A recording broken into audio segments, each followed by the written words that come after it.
শ্ৰীভূমিৰ বৰাই গ্ৰামৰ 2 যুৱকক অপহৰণৰ অভিযোগ। বিগত 11 দিন ধৰি শ্ৰীভূমি জিলাৰ বৰাই গ্ৰামৰ 2জন যুৱকক ত্ৰিপুৰাৰ অচিনাক্ত লোকে আটক কৰি ৰাখিছে বুলি অভিযোগ উত্থাপন হৈছে।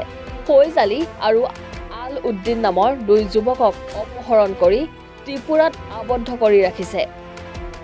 জিলা সংখ্যালঘু মঞ্চৰ সভাপতি ইকবাল হুছেইনে আৰক্ষী অধীক্ষক পাৰ্থপ্ৰতিম দাসক সাক্ষাৎ কৰি অপহৃত যুৱক দুজনক উদ্ধাৰৰ বাবে শীঘ্ৰে ব্যৱস্থা গ্ৰহণৰ বাবে অনুৰোধ জনায়। ইকবাল হুছেইনে ত্ৰিপুৰাৰ বিজেপি নেত্ৰী তথা প্ৰাক্তন কেন্দ্ৰীয় মন্ত্ৰী প্ৰতিমা ভৌমিকৰ সৈতেও যুৱক দুজনক উদ্ধাৰৰ সন্দৰ্ভত কথা পাতিছিল। তাত আৰক্ষীৰ অধীক্ষকৰ সৈতে কথা পাতিছিল যদিও ত্ৰিপুৰা আৰক্ষীয়ে সহযোগিতা আগনবঢ়োৱা বুলি অভিযোগ কৰে।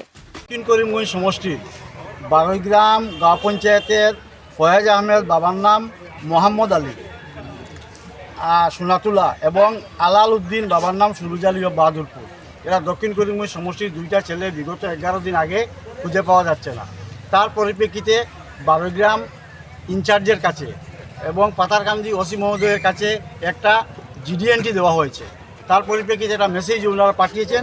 পরবর্তী সময়ে ওনাদের সেই গার্জিয়ানরা খবর পেয়ে শেষ পর্যন্ত ত্রিপুরা রাজ্যের সোনামুড়ায় গিয়ে পৌঁছেছেন যে সেই জায়গাটায় আছে।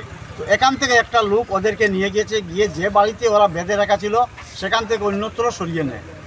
পরবর্তী সময়ে পুলিশের সঙ্গে যোগাযোগ করে ওরা প্রায় 3-4 দিন সেখানে ঘোরাঘুরি করার পর ওনারা চলে এসেছেন, কোনো উপায় নেই। তো সেই হিসাবে যারা সেখানে মানে কিডন্যাপ হয়েছে ওদের পক্ষ থেকে একটা ভিডিও যে কিডন্যাপ হয়েছে ওর বাইরের কাছে এসেছে। তো ওরা বলছে যে 5 জন লোক যাদের নাম হলো 1 নম্বরে শামীম আহমেদ বাবার নাম ফয়জুল হক বাগরসাঙ্গল, 2 নম্বর সুলতান আহমেদ সন অফ আব্দুল কাদির সাতগড়ি, 3 নম্বর রিজাল আহমেদ বাবার নাম মইনুল হক সালেপুর, তারপর 4 নম্বরে হলো তাজু ইসলাম বাগরসাঙ্গেন, 5 নম্বর শাকির আহমেদ বাবার নাম হুসেন আহমেদ সৈকানি।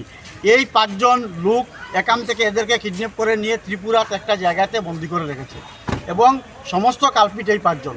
গতিকে আজকে আমরা এই মুহূর্তে এসে আজকে এসপি সাহেবের সঙ্গে দেখা করে সমস্ত বিবরণ সহ সব কিছু তুলে দিয়েছি এবং এসপি সাহেব বলেছেন উনি যথেষ্ট চেষ্টা করছেন। ত্রিপুরা প্রশাসন থেকে, ত্রিপুরা পুলিশের পক্ষ থেকে কোনো ধরনের সহযোগিতা হচ্ছে না, সেই জন্য আজকের দিন পর্যন্ত এদেরকে উদ্ধার করা সম্ভব হয়নি। তো সেই হিসাবে যেহেতু আমি দক্ষিণ করিমগঞ্জের রাজনীতির সঙ্গে সম্পর্ক, আমি দক্ষিণ করিমগঞ্জের মানুষের কাছে ঋণী, ওরা আমার কাছে এসেছে, আমি ওদেরকে নিয়ে এসপি সাহেবের কাছে এসেছি।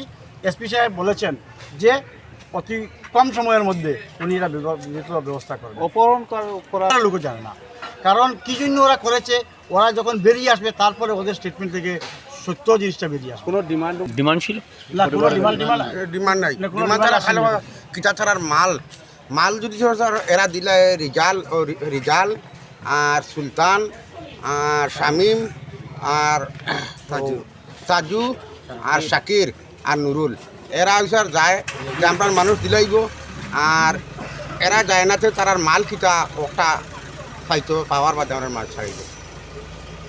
এই মালের সঙ্গে আপনার যারা অপহরণ হয়েছে তাদের কি সম্পর্ক? কোনো সম্পর্ক নাই, তারা শুধু তারা বাড়া পাইতো, বাড়ার সম্পর্ক, বাড়া করিয়া তারা নিছে, তারার বাড়াটা আজলতনে তারা আইছে।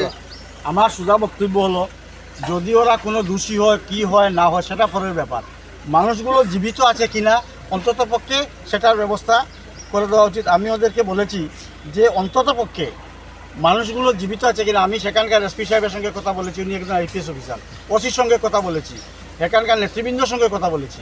তো ওরা শুধু এই কথাই বলছে যে ওরা জীবিত আছে, ভালো আছে, কিন্তু কথাটা হলো যতক্ষণ পর্যন্ত পরিবারের লোকের কাছে ওদের সঙ্গে কথা না হবে, ওদেরকে যখন পাবে না তার একটু সন্দেহ থাকবে ওরা জীবিত আছে কিনা।